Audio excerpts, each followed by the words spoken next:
When we look at the history of global empires, it is tempting to view trade as a brutal game of king of the hill.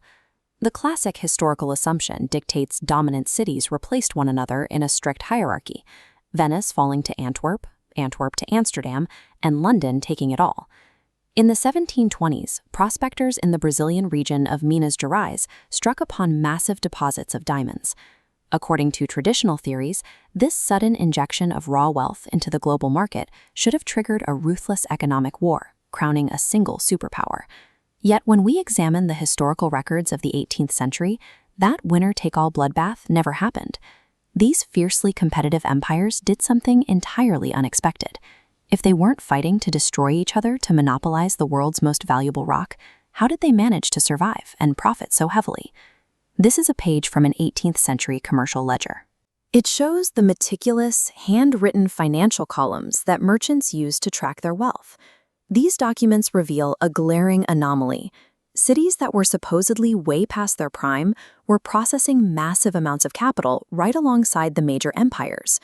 Even though London commanded the global shipping routes and dominated the imports, a city like Antwerp, which had supposedly lost its economic crown centuries earlier, remained a thriving, indispensable hub for actually processing the stones.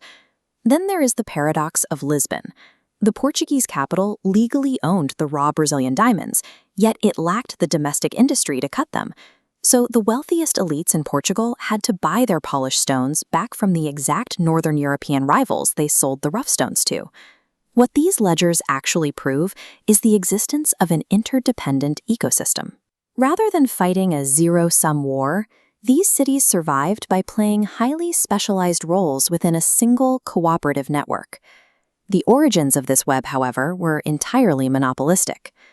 Following the discovery in Brazil, the Portuguese crown established the Diamond District, an isolated, heavily militarized extraction zone right in the middle of the mountains.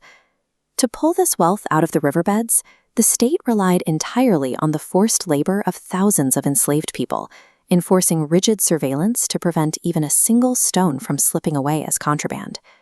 This historical document details the creation of a diamond monopoly. By the 1750s, the Marquis of Pombal set up a strict dual monopoly, using English and Dutch merchants to funnel stones to Europe while actively trying to freeze out established Jewish merchant networks. History shows that while a government can use brute force to monopolize the physical extraction of a resource, it is nearly impossible for a state to dictate exactly how the global free market will refine, trade, and consume it. This math tracks the raw stones. London and Amsterdam acted as apex importers, absorbing the rough Brazilian diamonds. Lacking infrastructure, these materials immediately splintered, flowing into specialized cutting houses in Antwerp. Even low-quality diamond dust was exported back to fuel the Belgian polishing wheels. Because of this highly complementary web, finished luxury goods could flow effortlessly back to consumer markets in Lisbon and Paris. Local elites got exactly the jewels they desired, and their governments never had to spend a dime building their own cutting industries. Driving this entire operation was a diverse, overlapping mix of Sephardic, Ashkenazic, and Catholic merchant families. For them, turning a profit took absolute precedence over national allegiance. These traders were hyper-aware of shifting local consumer tastes. They knew that a particular cut or color of diamond might be completely ignored by a buyer in London, but could command an astronomical premium from a jeweler in Paris. To maximize those margins, they routinely mailed parcels of diamonds back and forth across international borders, constantly testing different cities until they found the absolute optimal market for each specific stone. The true power in the 18th century diamond trade did not stem from military might or government monopolies. It came directly from the cross-cultural agility of these independent merchant networks.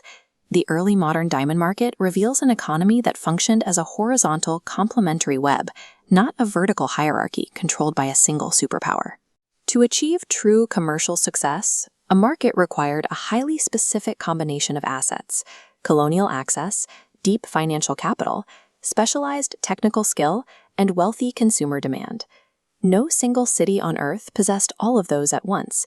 It is a direct parallel to the decentralized supply chains that design our smartphones in one hemisphere, manufacture them in another, and sell them everywhere. The blueprint for our hyper-connected, globalized economy is not a modern invention. It was already fully operational centuries ago, forged through the cooperative trade of the world's most valuable rock.